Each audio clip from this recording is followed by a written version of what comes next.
Jangan lupa untuk subscribe YouTube channel Metro TV News dan nyalakan notifikasinya. Pemirsa, apa pengaruh dari Ketua Umum PBNU periode 2021-2026 Yahya Khalil Yaquit yang baru saja terpilih pada hari ini? Kita terhubung bersama dengan jurnalis senior Abdul Qohar. Bang Qohar, selamat siang. Sudah bergabung bersama kami? Ya, selamat siang Marvin. Iya, Bang Qohar, apakah terpilihnya Gus Yahya sesuai dengan prediksi Anda sebelumnya? Ya, kalau NU ini kan unpredictable. Jadi orang boleh saja memprediksi A, B, C, tetapi ya faktanya yang terpilih misalnya tidak sesuai dengan prediksi atau bahkan mungkin sudah bisa diprediksi. Tetapi paling tidak atmosfer bahwa ini bakal menjadi kemenangan Gus Yahya CS itu sudah tercium dari sejak ketika awal-awal penentuan waktu muktamar. Ini kan sebetulnya Gus Yahya Khalil Stakuf ini berharap muktamar ya di Desember ini. Sementara PBNU, Kiai Said waktu itu lebih prepare atau lebih senang apabila muktamar digelar di tahun 2022, di bulan Januari atau Februari, begitulah.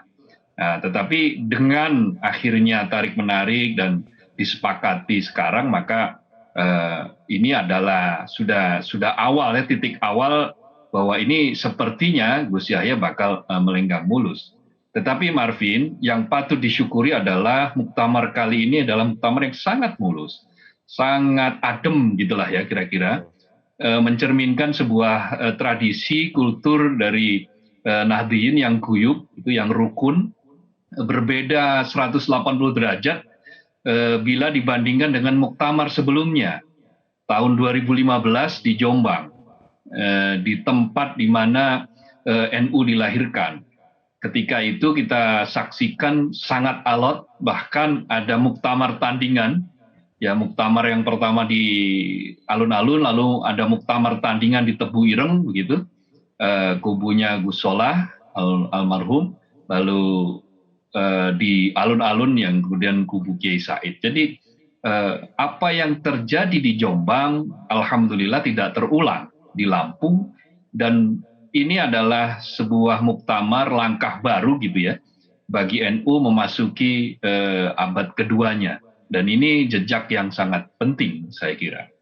Oke, dengan melihat rekam jejak tahun ini yang dikatakan tadi mulus itu Bang Qohar, kiranya apakah ini artinya NU sudah siap untuk membawa ke arah regenerasi bahkan sebelum dari muktamar ini berlangsung?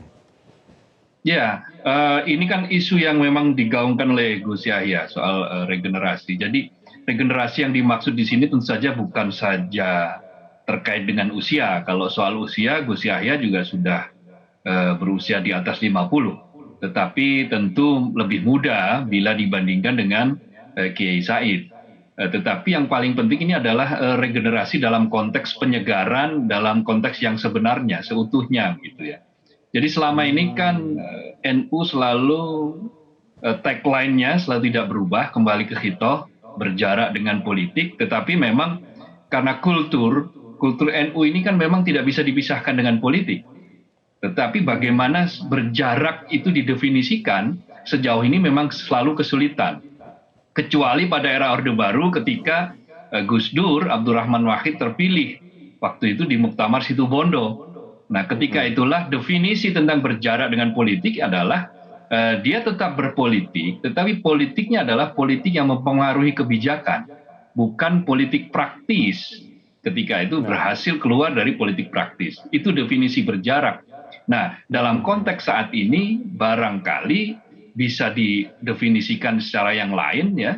Berjarak dengan politik itu bukan berarti tidak bergumul dengan politik, tetapi juga berkhidmat secara politik dalam pengertian mengubah atau memengaruhi kebijakan-kebijakan yang berguna, bermanfaat khususnya bagi jamiah, bagi para Nahdliyin. Itu yang berkali-kali disampaikan juga oleh Gus Yahya. Tapi juga jangan lupa bahwa kan tema NU kali ini kan kemandirian. Kemandirian itu artinya kan berarti betul-betul siap untuk mandiri, tidak tergantung pada pihak lain.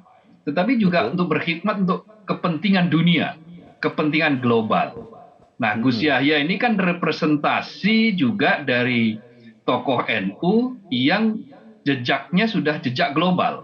Kita tahu beberapa pertemuan-pertemuan agama-agama besar dunia gitu, Gus Yahya ini selalu hadir. Bahkan secara kontroversial kan waktu itu hadir ke Israel. Tentu dalam konteks mempromosikan apa yang menjadi jati diri Islam.